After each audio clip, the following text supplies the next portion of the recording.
Hey guys, tonight we begin with 3 stories that Hollywood got completely wrong. First, the samurai. Picture this. You're 3 years old, and they hand you a wooden sword, not to play, but to train. By age 5, a real blade, sharp enough to kill. By 13, you're expected to be ready to die. And if you fail, if you dishonor yourself even slightly, there's only one way out. A blade to your own belly. No mercy, just you and the slow, agonizing wait for death. Then, the ninjas. Not the flying warriors from movies, but desperate peasants who learn to survive in the shadows, doing the jobs no one else would touch. And finally, the RONIN. Masterless samurai who lost everything, their lords, their honor, their purpose, and became the walking dead of feudal Japan. Beggars in armor, selling their swords for rice, and slowly descending into madness. 3 lives, 1 brutal world.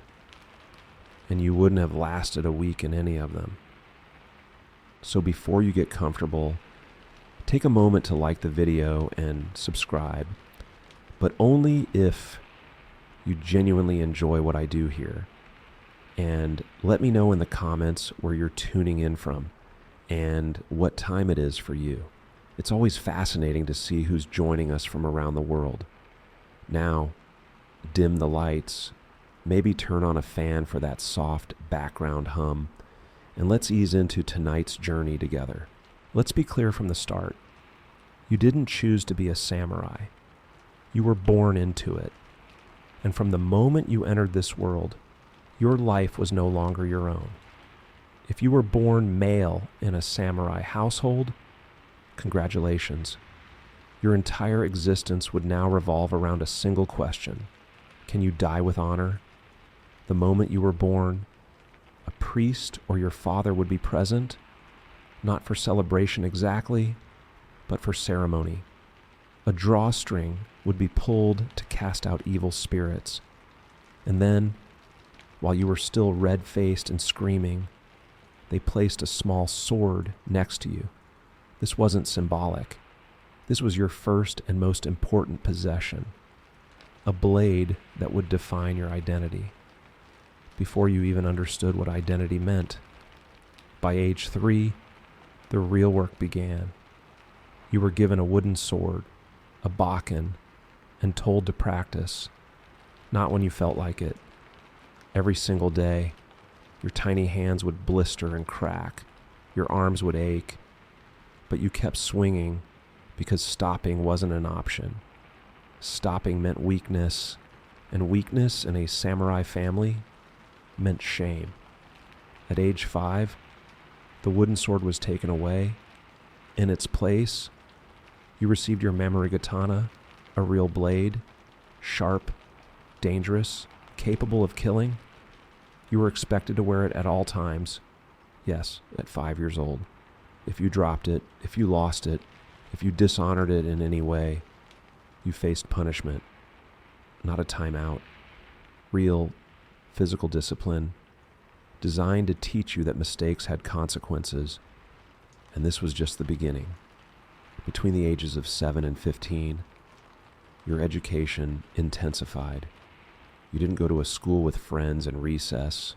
You trained constantly, relentlessly, brutally. Your mornings began before dawn. You would wake, tie your hair into the traditional shanmage top knot, a style designed not for fashion, but to keep your helmet secure in battle. Then you practice swordsmanship, hour after hour of kata, repetitive forms designed to build muscle memory.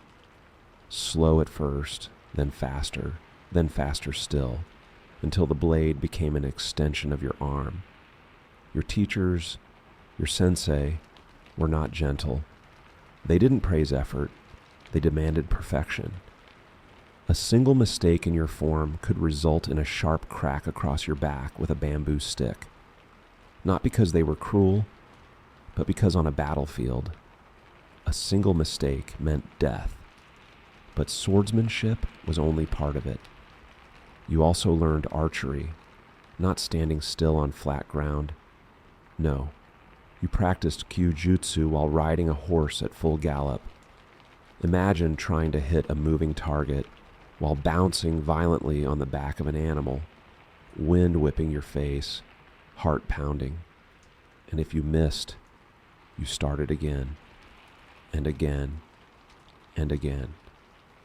You learned spear combat, grappling, hand-to-hand fighting.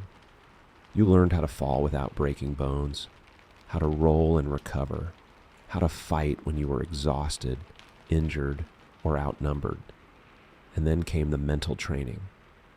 Because a samurai wasn't just a fighter.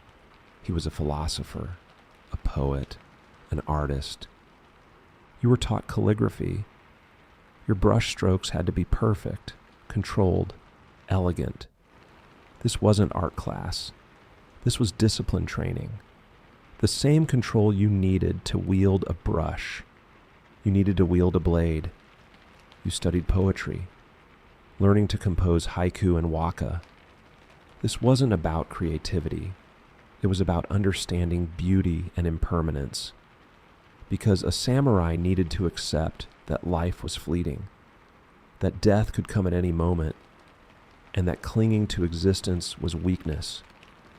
You practiced the tea ceremony, every movement precise, deliberate, meditative. The tea ceremony taught you patience, mindfulness, and the ability to remain calm under pressure. And always, always. There was Zen meditation. You would sit for hours in silence, focusing on your breath, training your mind to remain still, even when your body screamed for movement. This was how you learned to control fear, because fear was the enemy. Fear made you hesitate, and hesitation got you killed. By the time you reached 13, you underwent the Genpuku ceremony, your rite of passage into adulthood. Your hair was cut in the adult style.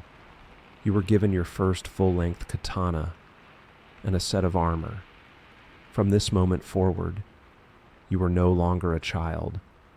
You were a warrior. But here's the thing. Most children didn't make it this far without breaking. The physical demands were crushing. The psychological pressure was suffocating. And there was no escape. You couldn't quit. You couldn't run away. This was your life. And if you failed, if you brought shame to your family, there was only one acceptable response: seppuku. Even at 13 years old. You wouldn't have lasted a month. Here's something Hollywood never shows you. Most samurai were poor. Not just struggling, not just tight on money. Actually, genuinely, humiliatingly poor. The popular images of noble warriors living in grand estates, draped in silk, feasting on the finest food. The reality, most samurai spent their entire lives one bad harvest away from starvation. Here's how it worked. As a samurai, you were paid in rice. Your lord, your daimyo, gave you a fixed stipend measured in koku. 1 koku was enough rice to feed one person for 1 year. Sounds reasonable, right? Except it wasn't. Because that stipend was fixed and it didn't change when the cost of living went up. It didn't adjust for inflation. And during the long Edo period, prices rose steadily, while samurai incomes stayed frozen. Worse, you couldn't just eat the rice. You needed money for everything else: clothing, weapons, armor maintenance, household expenses, supporting your family, paying your own retainers. So you had to sell your rice to merchants, and those merchants, clever as they were, controlled the exchange rate. They paid you less and less for your rice, while charging you more and more for everything you needed to buy. By the mid-17th century, samurai were drowning in debt. And here's the cruel irony. The people they owed money to were merchants. The same merchants who, according to the rigid social hierarchy, ranked below samurai. The same people samurai were supposed to look down upon. Imagine that. You're a proud warrior, descended from a long line of noble fighters, and you're borrowing money from a shopkeeper just to feed your children. You can't pay him back. The interest keeps piling up, and every time you see him on the street, he knows. He knows you're trapped. He knows you need him more than he needs you, and you can't do anything about it because engaging in trade yourself was forbidden. Samurai weren't allowed to farm or run businesses. That was beneath your station. So you had two choices: starve with dignity or borrow from merchants and live with the shame. Many samurai chose a third option: side hustles, quietly, secretly. Some samurai sold vegetables, others made pottery, some taught martial arts or calligraphy to merchant families for a fee. Their wives ran small shops, hiding their involvement to avoid scandal. There are records from the 1770s describing samurai wives busying themselves in trade, selling goods in markets, doing anything to keep the family afloat. And every transaction was a small death of pride. Because you see, the Bushido Code didn't just demand bravery and loyalty, it demanded that you maintain appearances. You had to live like a samurai, even when you couldn't afford it. Your clothing had to be appropriate to your rank. Your home had to be respectable. You had to host guests with proper etiquette. And if you couldn't, if you let the mask slip, if anyone saw how desperate you really were, the shame was unbearable. Some samurai took their own lives simply because they couldn't pay their debts, not because the debt was unmanageable financially, but because the humiliation of being indebted to merchants was too much to bear. Others slowly sold off family heirlooms, swords that had been passed down for generations, armor their grandfathers had worn, precious scrolls and paintings, one piece at a time. Their history disappeared into pawn shops, and through it all, they smiled, they bowed, they performed their duties, because to admit struggle was to admit failure, and failure was not an option. So no, you wouldn't have lasted as a samurai, because it wasn't just about swinging a sword or facing death in battle. It was about maintaining an impossible standard while slowly drowning in debt, smiling politely while your stomach growled, and pretending that everything was fine, even as your world crumbled around you. That's not strength, that's suffering. And most people can't sustain that for a lifetime. You've heard of Bushido, the way of the warrior. It sounds noble, doesn't it? A moral code emphasizing honor, loyalty, courage. But here's what Bushido really meant. Every moment of your life was governed by rules you didn't write, rules you couldn't question, rules that demanded you sacrifice everything, including your life, for a master who might not even know your name. Bushido wasn't a written law. There was no official book you could reference. It was a collection of expectations, traditions, and social pressures that evolved over centuries. And by the time the Edo period rolled around, it had calcified into something rigid and unforgiving. Let's start with loyalty. As a samurai, your first and absolute duty was to your lord, not to your family, not to your own well-being, to your lord. If your lord commanded you to march into certain death, you marched. If he told you to kill someone you loved, you killed them.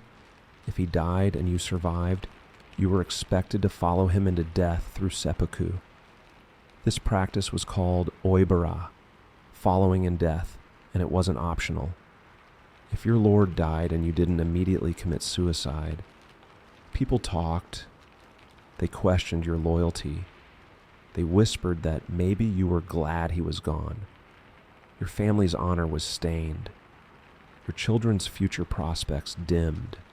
So you took the blade, you cut open your own stomach, and you died in agony to prove that you had truly served. Let's talk about emotional control. Bushido demanded absolute mastery over your feelings, anger, fear, joy, sadness. All of it had to be suppressed. Your face had to remain calm, your voice steady, your body still. Why? Because emotions were seen as weaknesses. They clouded judgment. They made you unpredictable. A true samurai was like a blade, cold, hard, perfectly controlled. But here's the problem, and you're human. You feel things. You get scared. You get angry. You grieve when people you love die. And Bushido told you that all of those natural human reactions were shameful. So you buried them.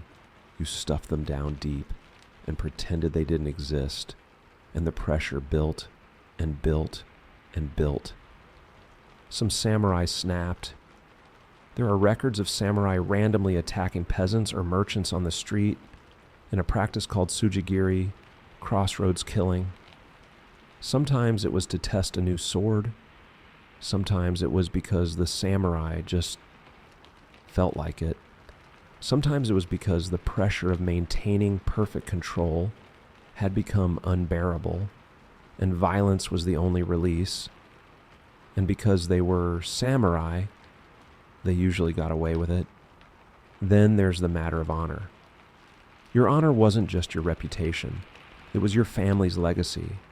It was your ancestors' spirits watching from beyond. It was everything. A single misstep could destroy it. Speaking rudely to a superior, failing a mission, being captured in battle, showing fear, any of these could bring dishonor, not just to you, but to your entire bloodline. And once honor was lost, it could only be restored one way, through death. Not just any death, a public, ritualized, agonizing death that demonstrated your sincerity. Because in the samurai worldview, if you had dishonored yourself through action, you could only prove your regret through the ultimate sacrifice. This is why seppuku wasn't just punishment. It was an opportunity, a chance to redeem yourself, to show that even though you had failed, you still had the courage to take responsibility. But let's be honest about what seppuku really was. You knelt in a white robe.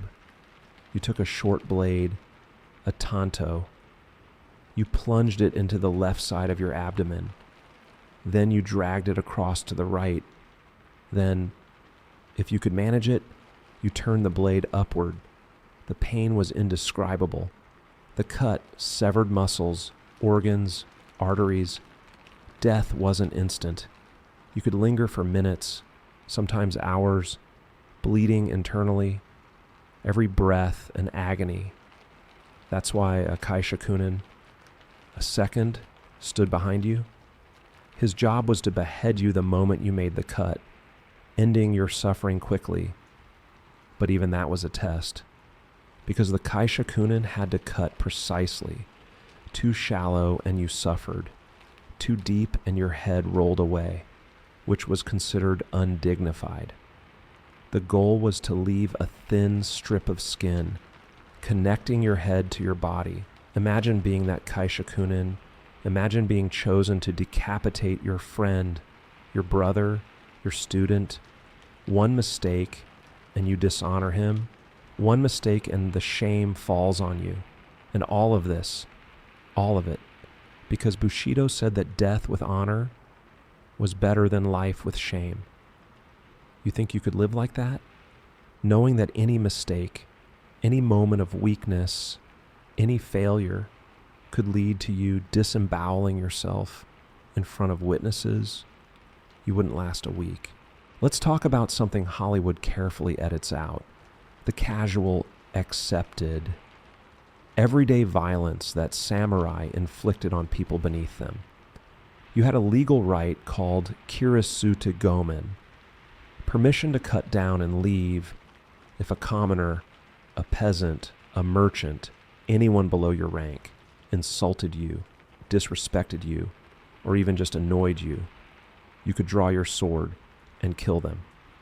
Right there, on the spot. No trial, no investigation, no consequences. As long as you filed a report afterward, explaining that they had shown you disrespect, you were fine. And what counted as disrespect?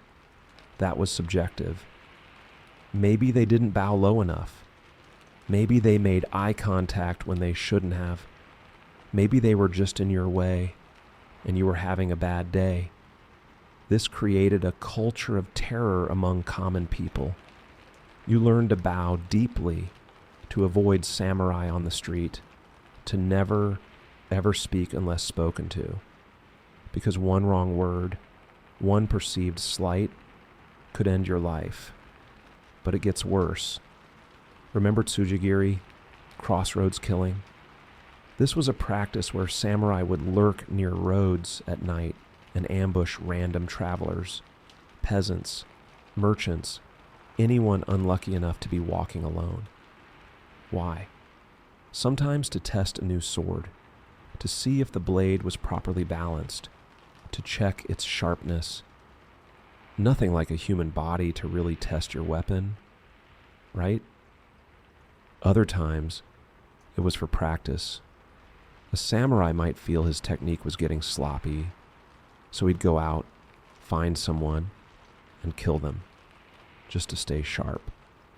And sometimes, there was no reason at all, just violence for violence's sake, a release valve for all that suppressed emotion, all that rigid control, all that pressure. There was even a legend, completely false, but widely believed, that performing 1,000 Tsujigiri killings could cure illness. Imagine that. 1,000 murdered peasants because some samurai thought it might make him feel better. The practice became so common, so problematic, that the Tokugawa shogunate finally banned it in 1602. But the ban didn't stop it immediately. It continued for decades, quietly, in the shadows, because enforcing laws against samurai was difficult. After all, who was going to arrest them? Other samurai? Not likely. And then there were the street gangs. Yes, a samurai street gang. Groups called kabukimono. Young samurai who rejected traditional behavior. They wore flamboyant clothing, spoke in strange slang, and roamed cities causing chaos. They'd harass townspeople, start brawls with other gangs, vandalize property, all while technically being members of the noble warrior class. Their enemies were the kyokaku, street knights, vigilante groups that formed to protect commoners. These were also made up partly of samurai, which meant you had samurai fighting samurai in the streets over territory and pride. It was gang warfare, medieval Japanese gang warfare, with swords. None of this fits the noble samurai image, does it? But it's all documented, all real, all part of the historical record. Because here's the truth. When you give a group of people absolute power over others, when you tell them they're superior, when you allow them to kill without consequence, some of them will abuse it. Not all samurai were cruel. Many were disciplined, honorable, restrained, but enough weren't, that commoners lived in constant fear. You walked carefully around samurai. You kept your eyes down. You spoke softly. You hoped they were in a good mood, because if they weren't, you might not make it home. You've heard about the poverty, the violence, the endless duty, but what did a samurai's actual day look like, hour by hour? From the moment they opened their eyes to the moment they tried and failed to fall asleep. Spoiler. It wasn't glamorous. It was repetitive, exhausting, and oddly boring for a warrior class. Let's walk through a typical day in the life of a mid-ranking samurai, the kind who served a daimyo but wasn't rich enough to escape the grind. Morning, before dawn, 4 a.m. You didn't wake up to an alarm clock. You woke up to the temple bell, echoing across the pre-dawn darkness like a divine reminder that sleep is a luxury you can't afford. Your futon, a thin cotton mattress stuffed with straw, offered zero back support. You'd been sleeping on a wooden floor covered by a tatami mat, which smells faintly of old grass and the sweat of 100 sleepless nights. No stretching, no snooze button. You sat up immediately because hesitation was weakness and weakness was dishonorable. First task, hair. You untied your top knot from the cloth you'd wrapped it in overnight, carefully combed it with a wooden comb, and retied it with surgical precision, because a messy top knot was a visible failure, and in samurai society, visible failures were unforgivable. This process took 10 minutes, every single morning.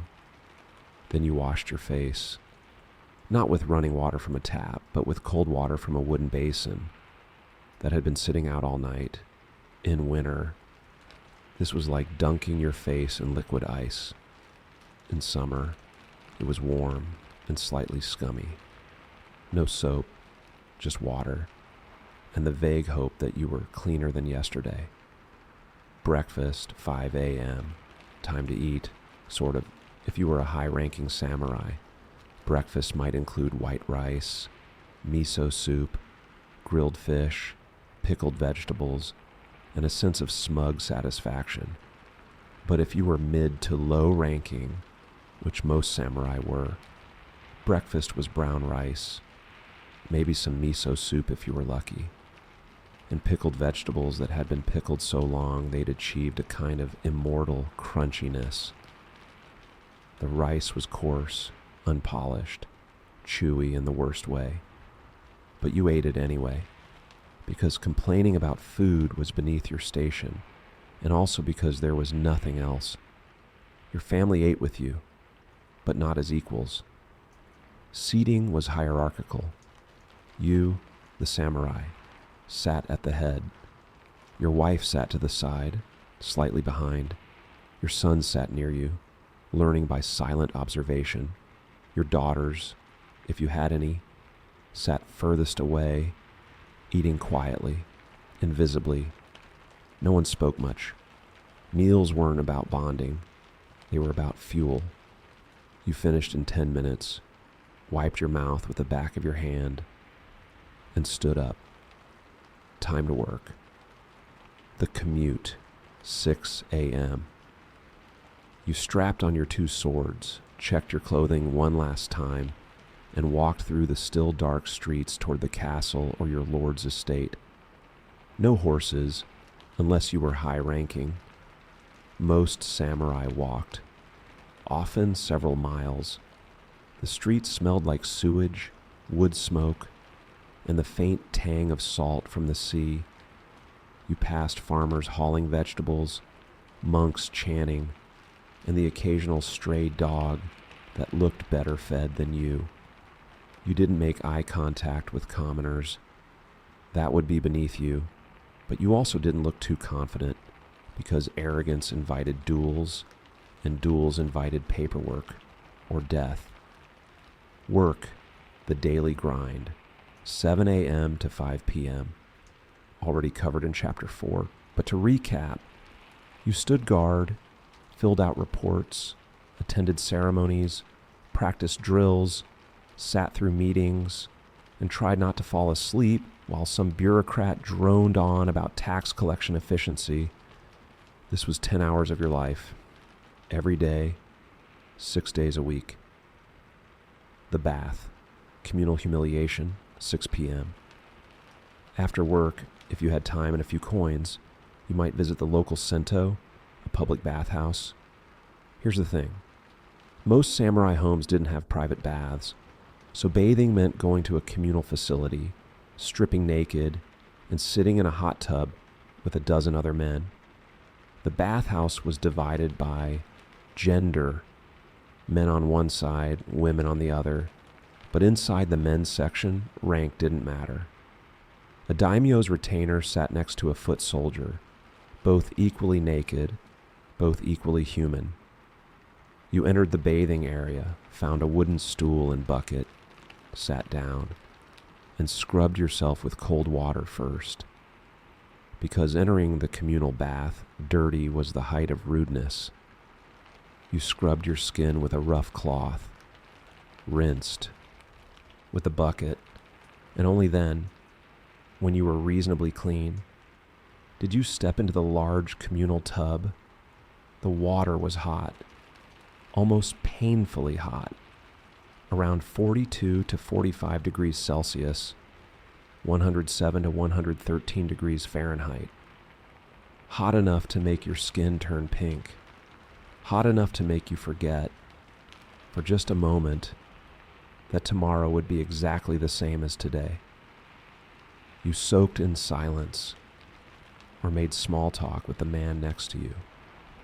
Complaints about work, gossip about the Lord's latest mistress, quiet jokes about the bureaucrat who couldn't tell a katana from a kitchen knife. This was one of the few moments of the day where you weren't performing, where you could just exist. After 20 minutes, you climbed out, dried off with a small towel, dressed, and walked home, your skin still glowing, your muscles finally relaxed. Dinner, 7 p.m. Back home, your wife had prepared dinner, which looked suspiciously similar to breakfast.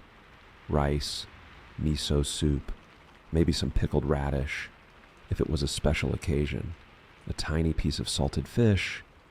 Again, hierarchical seating. You ate first, your wife ate after.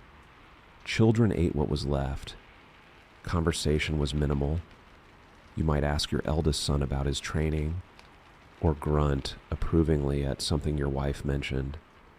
But deep emotional connection. That wasn't really the samurai way. You finished eating, drank some weak tea, and sat by the hearth for a while, staring into the fire, thinking about nothing and everything. Evening with family, 8 p.m. If you had young children, you might spend a few minutes with them before bed, not playing.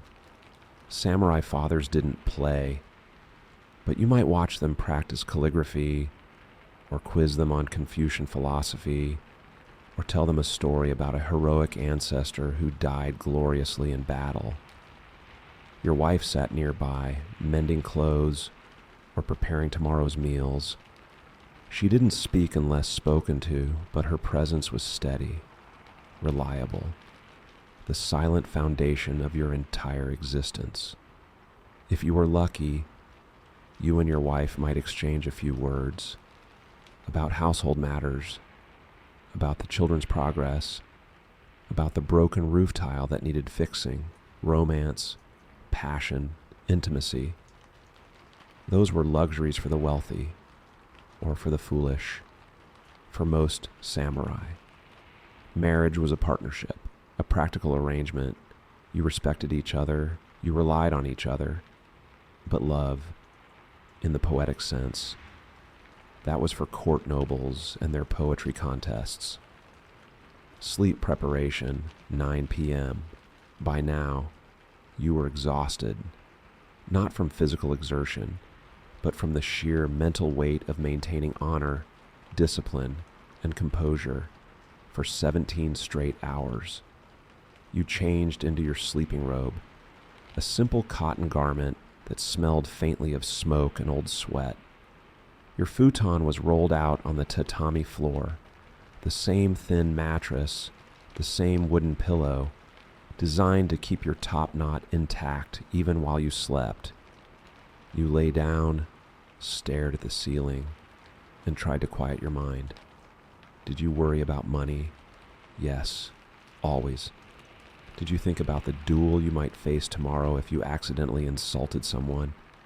Yes, constantly. Did you wonder if your children would survive to adulthood? Or if your Lord would suddenly die and leave you masterless? Yes, every night. But you didn't talk about these fears. You didn't write them down. You just endured. Eventually, an exhaustion pulled you under and you slept fitfully until the temple bell rang again at 4 a.m. and the cycle began again. The truth about samurai daily life.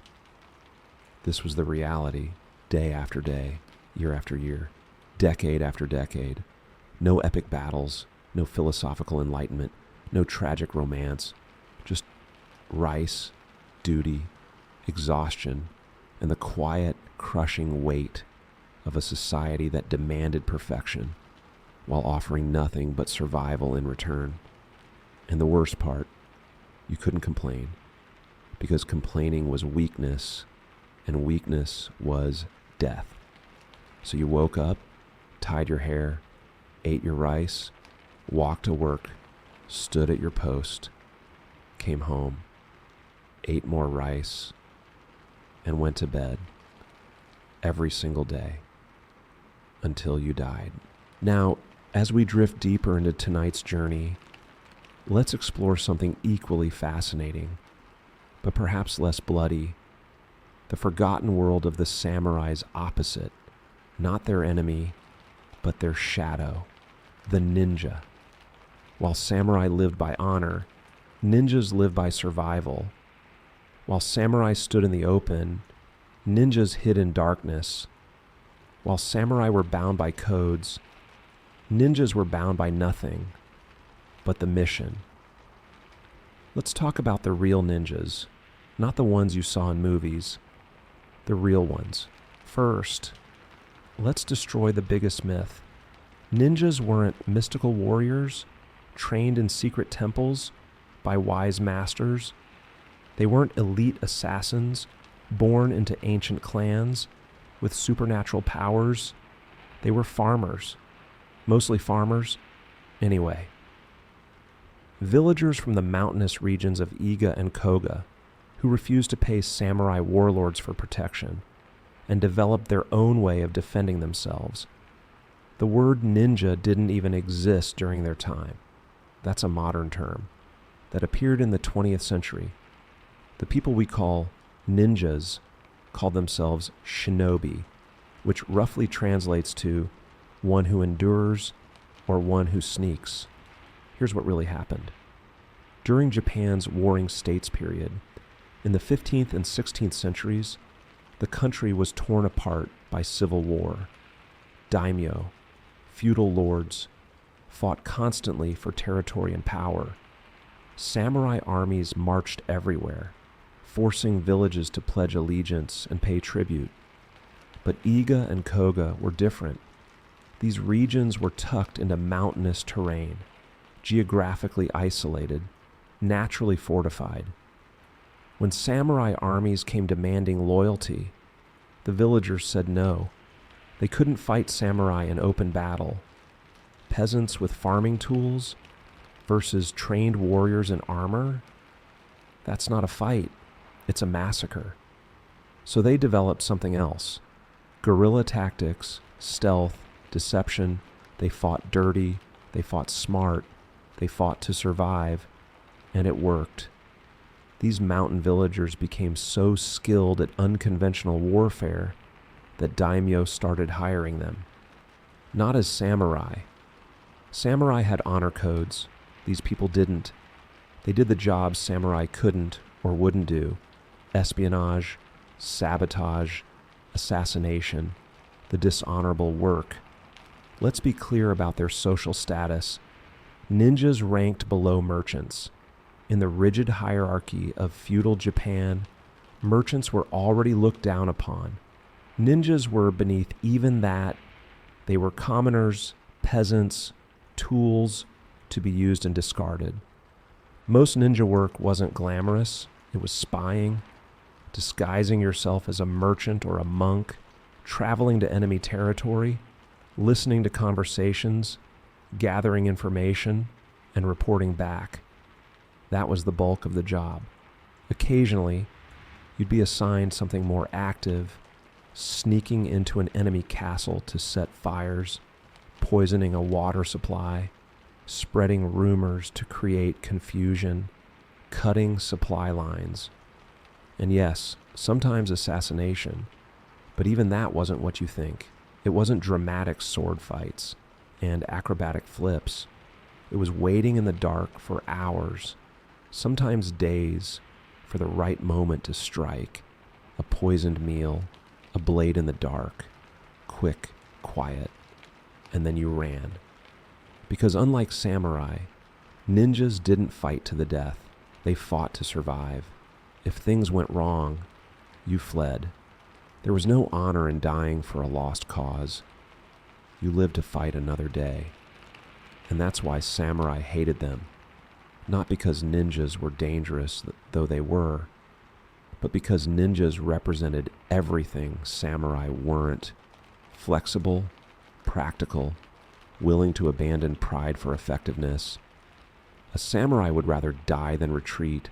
A ninja would rather live. A samurai fought openly. A ninja fought from the shadows. A samurai served his lord out of loyalty. A ninja served whoever paid him. That fundamental difference is why ninjas exist in history, because warlords needed people who could do things samurai couldn't, people who could swallow their pride, abandon their dignity, and get results by any means necessary. And those people were peasants from the mountains who learned that survival mattered more than honor. Let's talk about ninja weapons, because everything you think you know is probably wrong. First, the shuriken, the throwing star, the iconic ninja weapon. In reality, shuriken were barely used, and when they were used, they weren't meant to kill. They were distraction tools.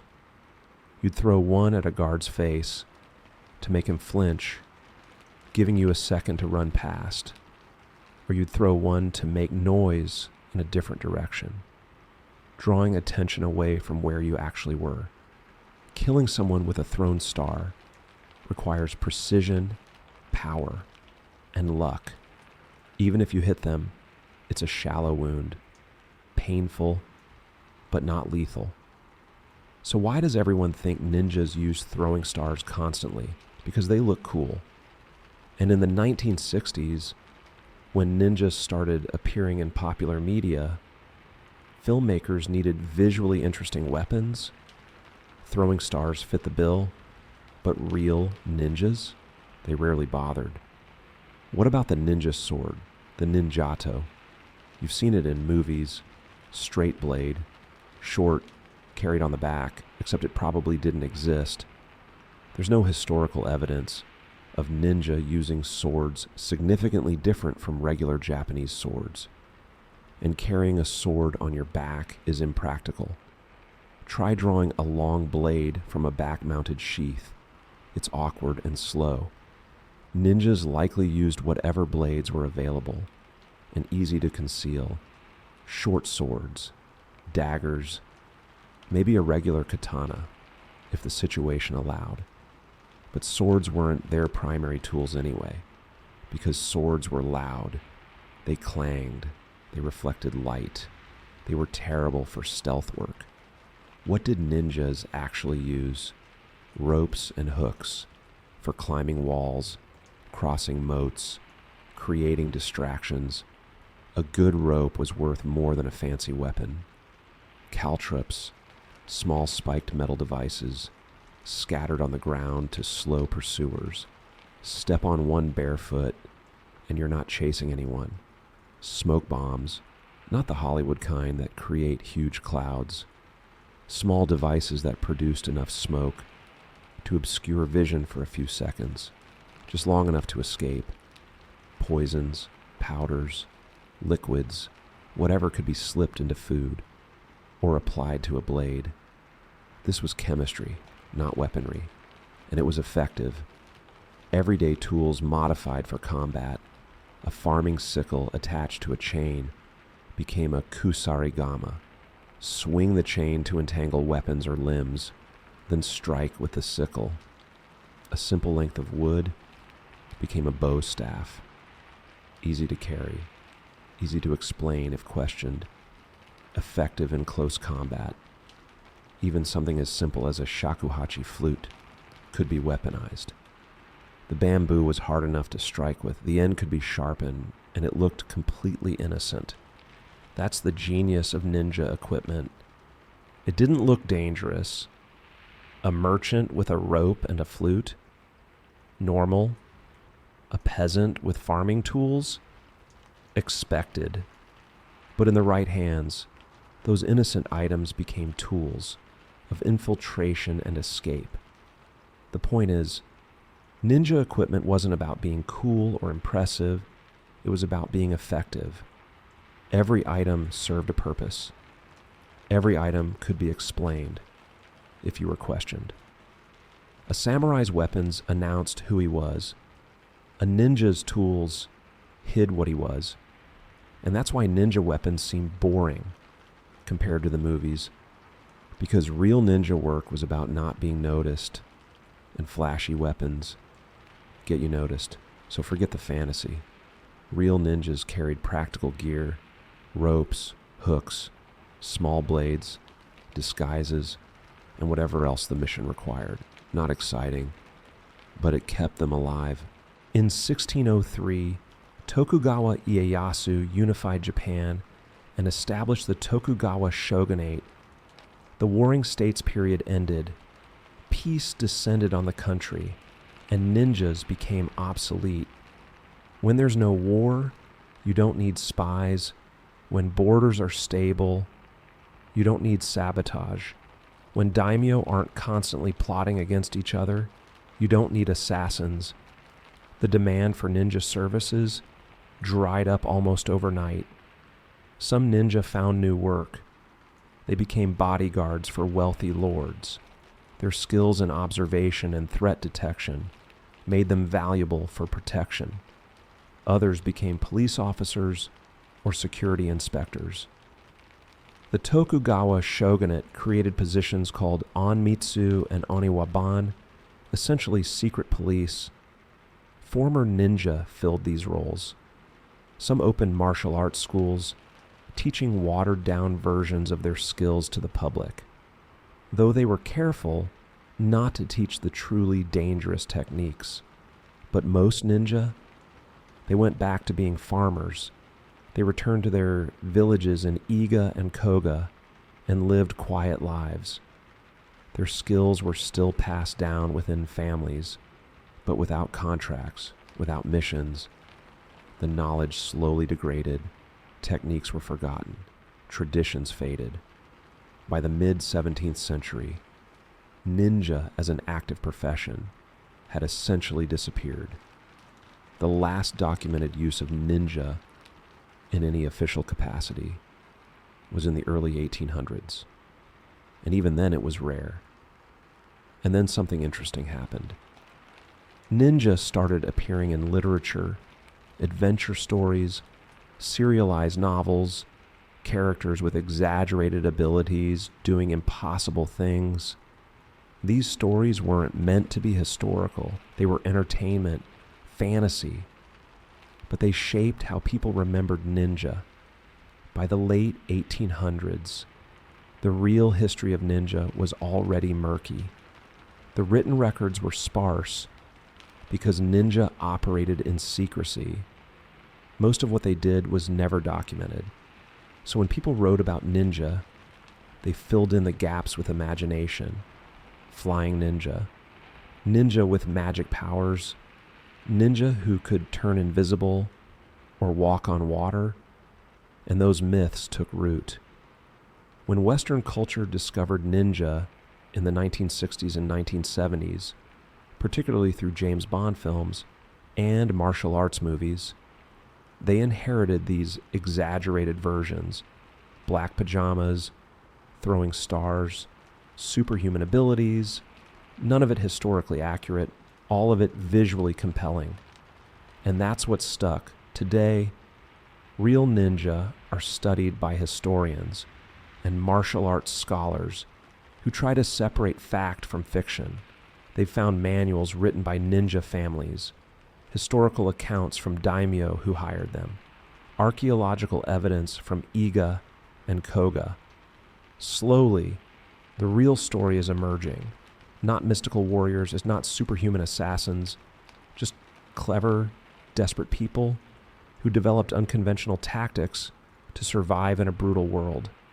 People who valued pragmatism over honor, survival over glory, results over reputation. People who, unlike samurai, didn't want to be remembered and they wanted to finish the job and go home. And for centuries, they succeeded.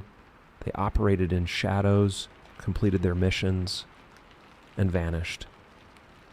The greatest trick ninjas ever pulled was convincing the world they were something they weren't. Even in death, even in historical obscurity, they remain mysterious. And maybe that's fitting, because ninjas were never about glory or legend. They were about getting things done quietly, effectively, without anyone ever knowing they were there. Mission accomplished. And now, as the night deepens and your eyes grow heavy, let's turn to the darkest story of all. Not of warriors who served, but of warriors who lost everything. The RONIN, masterless samurai, the walking dead of feudal Japan, men who had nothing left but their swords and their shame. The word RONIN literally means wave person, a man adrift, a man without anchor, a man lost at sea. And that's exactly what you became the moment your lord died.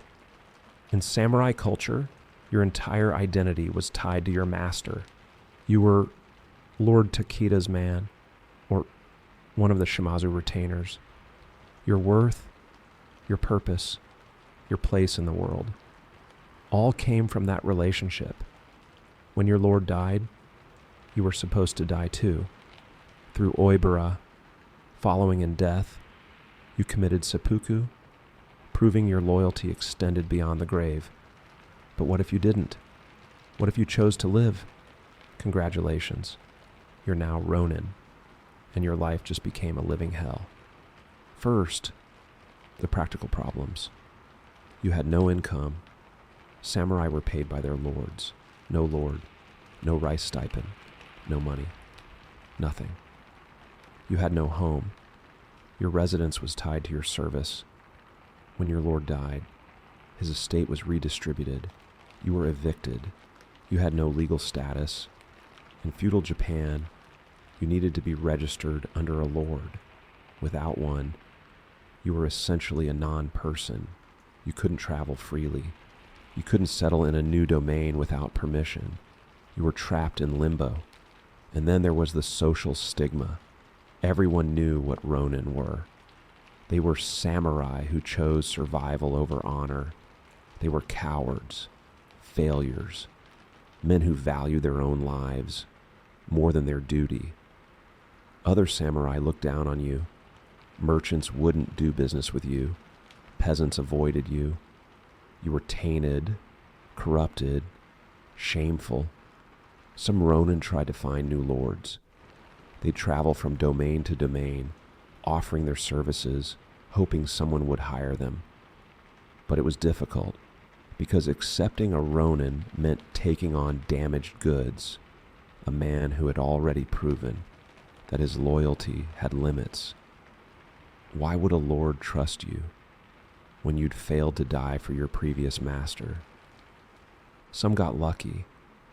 A few domains were desperate for skilled warriors and willing to overlook the shame. But most RONIN wandered for years, searching, begging, slowly starving. Others turned to teaching, opening small dojos, training merchants' sons or farmers' boys in basic swordsmanship. It was honest work, but humiliating. You were a warrior, trained from childhood to serve lords, and now you were teaching shopkeepers how to hold a sword, and the pay was terrible. A handful of coins, barely enough to eat. Some ronin became bodyguards for wealthy merchants or traveling officials. Again, honest work, but degrading. You were now serving people who ranked below you in the social hierarchy, people you once would have looked down upon, but at least it was legal, because the alternative was far worse. When ronin couldn't find legitimate work, when hunger became unbearable, when pride finally broke completely, they turned to crime, banditry, theft, extortion, murder for hire. Groups of ronin would band together, forming outlaw gangs. They'd rob travelers, raid villages, kidnap people for ransom. They were still skilled fighters. They still knew how to use a sword. But now they used those skills, not for honor, but for survival. And the authorities couldn't stop them, because ronin had nothing to lose, no family to protect, no reputation to maintain, no future to worry about. They were dangerous, desperate, and willing to die, because dying meant nothing anymore. Some ronin developed a particularly cruel scam. They'd approach a wealthy lord's estate, stand at the gate, and threaten to commit seppuku right there on the lord's property. Why? Because a death on your property was bad luck. It brought shame. It angered the spirits. Lords wanted to avoid it. So they'd pay the ronin to go away, give them rice, give them money, just leave and die somewhere else. And it worked for a while, until so many ronin started doing it that lords got wise and started calling their bluff. Some ronin actually went through with it, cutting themselves open at the gate, dying slowly, cursing the Lord as they bled out. It was pathetic, tragic, a final act of spite from men who had nothing left. But most ronin didn't die dramatically. They died quietly, slowly, freezing in winter, starving in back alleys, succumbing to disease. They died alone, unmourned, forgotten. Because that's what happened when you lost your Lord and chose to keep living. But there's one group of ronin who refused to fade quietly into obscurity. 47 men who turned shame into legend. This is the story of the 47 ronin, the most famous and most tragic ronin in Japanese history. It began in 1701. A samurai lord named Asano Naganori was ordered to help organize a ceremony at the shogun's court. He was assisted, or supposed to be assisted, by a court official named Kira Yoshinaka. But Kira was corrupt. He expected bribes, gifts, payments for his help. And when Asano refused or didn't pay enough, Kira insulted him, publicly, repeatedly, cruelly. The insults continued for weeks. Kira mocked Asano's appearance, his manners, his province, everything. And Asano, bound by protocol, had to endure it in silence until he couldn't. One day, in the shogun's palace, Asano snapped. He drew his short sword and attacked Kira, slashing him across the face. It was a minor wound. Kira survived, but the act itself was unforgivable. Drawing a weapon inside the shogun's palace now was a capital offense. Asano was ordered to commit seppuku immediately. He did, with dignity, with honor, and he died. But his death created a problem. Asano had retainers, samurai who served him, and now they were ronin, masterless. Their lord was dead. Their stipends were gone, their purpose erased. According to Bushido, they should have followed Asano in death, committed seppuku alongside him, but they didn't. Led by a man named Oishi Yoshio, 47 of Asano's former retainers made a different choice. They would avenge their lord, they would kill Kira, and then, and only then, would they die. But they couldn't act immediately. Kira knew he was a target. He increased his security, hired guards, fortified his home. He was waiting for the attack, so the 47 Ronin scattered. They pretended to give up. They took jobs. They drank. They gambled. They acted like broken men who had abandoned their honor. Oishi, the leader, went further than anyone. He divorced his wife, sent his children away, and spent his days drunk in brothels, publicly humiliating himself, becoming a joke, a cautionary tale of a Ronin who had fallen completely. People mocked him. Former friends turned away in disgust. Even his own men doubted him. But it was all an act. For nearly 2 years, Oishi and his men waited. They gathered information. They studied Kira's mansion. They planned every detail, and Kira, seeing Oishi's degradation, relaxed. He dismissed some of his guards. He lowered his defenses. He thought the threat had passed. He was wrong. On December 14th, 1702, on a snowy winter night, the 47 Ronin struck. They divided into 2 groups. One attacked the front gate, the other the back. They overwhelmed Kira's guards, not killing unnecessarily, but moving with precision and purpose. They searched the mansion, room by room. They found servants hiding, terrified. The Ronin didn't harm them. They were looking for one man. Finally, they found Kira, hiding in a shed in the courtyard, cowering, trembling. Oishi approached him. He offered Kira a chance to die with honor. He gave him the same dagger Asano had used for seppuku, invited him to take his own life. Kira refused, begging, pleading, pathetic. So Oishi killed him with Asano's dagger, a clean cut across the throat. Then the 47 Ronin did something remarkable. They didn't run, they didn't hide. They took Kira's severed head, washed it, wrapped it in cloth, and carried it to Sengakuji Temple, where Asano was buried. They placed Kira's head on Asano's grave. They burned incense. They prayed.